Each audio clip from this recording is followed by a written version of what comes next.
મધરને hepatitis બી હોય તો delivery વખતે બાળકને આવી શકે છે. અનપ્રોટેક્ટેડ શારીરિક સંબંધ વડે પણ આવી શકે છે. યુઝ્યુઅલી હિપેટાઇટિસ બી છે એ બોડીલી ફ્લુઇડ્સ વડે સ્પ્રેડ થતો હોય છે. કે મચ્છર કરડવાથી થાય છે, ફિઝિકલ ટચના લીધે થાય છે, તો એ બધી વસ્તુઓ સાચી છે? એ બધી વસ્તુઓ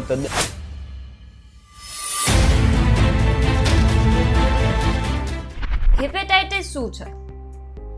હિપેટાઇટિસ એટલે એક એવી બીમારી છે જે એક વાયરસ વડે ફેલાય છે અને લીવર કે જે આપણા શરીરનું ખૂબ જ અગત્યનું ઓર્ગન છે તેને સાયલેન્ટલી ડેમેજ કરે છે, એટલે કે સાયલેન્ટ કિલર છે. ઓકે, તો પછી આજના દિવસે વર્લ્ડ હિપેટાઇટિસ ડે કેમ ઉજવવામાં આવે છે? લગભગ 250 મિલિયન હિપેટાઇટિસ બી થી તડપતા પેશન્ટ્સ છે, પણ એમાંથી 90% લોકોને વર્લ્ડ વાઇડ ખબર પણ નથી હોતી કે એમને હિપેટાઇટિસ બી છે. તો વર્લ્ડ હિપેટાઇટિસ ડેના ઉદ્દેશ્ય ફક્ત સિમ્પલ છે કે એના વિશે જાણો, એની ટેસ્ટ કરાવો અને એને પ્રિવેન્ટ કરવા માટે આપણે અવેરનેસ લઈએ. પણ તેના લક્ષણો કયા કયા છે?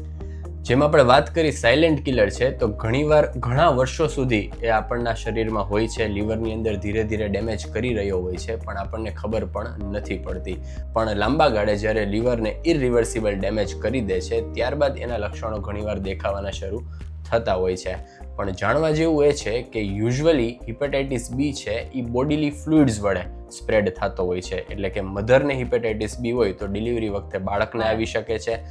અનપ્રોટેક્ટેડ શારીરિક સંબંધ વડે પણ આવી શકે છે, બ્લડ ટ્રાન્સફ્યુઝન વડે પણ આવી શકે છે.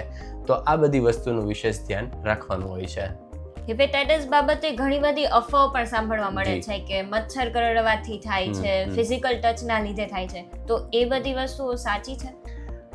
એ બધી વસ્તુઓ તદ્દન ખોટી છે, અફવાઓ છે. કારણ કે તમે યુટેન્સિલ્સ એટલે કે વાસણ શેર કરો, જોડે જમો, કોઈને હગ કરો કે ઇવન મચ્છર કરડે તો એનાથી હિપેટાઇટિસ બીનો સ્પ્રેડ થતો નથી. તો હિપેટાઇટિસને અટકાવી શકાય? એ ખૂબ જ સારો સવાલ પૂછ્યો તમે, કારણ કે હિપેટાઇટિસ બી થી બચવું ખૂબ જ સહેલું છે.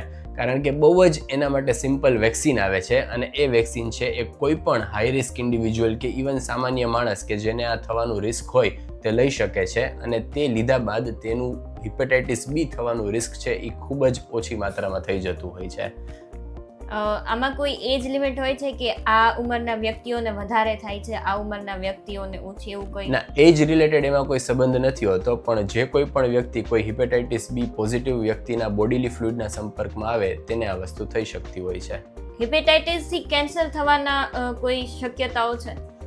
જો યોગ્ય રીતે ધ્યાન રાખવામાં આવે અને વેક્સિનેશન પણ કરેલું હોય તો એ વસ્તુનું રિસ્ક છે એ ખૂબ ઘટી જતું હોય છે, પણ સાવ ઝીરો રિસ્ક હોતું નથી. એટલે જો આપને હિપેટાઇટિસ બી ઓલરેડી છે તો યોગ્ય ડૉક્ટરને મળી તેની સમયસર તપાસ કરવી, તેનો વાયરલ લોડ છે અસેસ કરવો અને લીવરને શું ડેમેજ થઈ રહ્યો છે એ અસેસ કરવો એ આપણા માટે જરૂરી બને છે.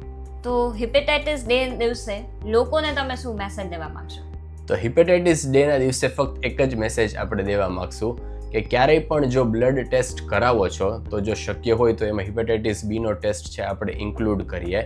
જો આપણે એવા હાઈ રિસ્ક એન્વાયરમેન્ટમાં કામ કરીએ છીએ કે આપણને હિપેટાઇટિસ થવાનું રિસ્ક છે તો વેક્સિનેશન જરૂર લઈએ.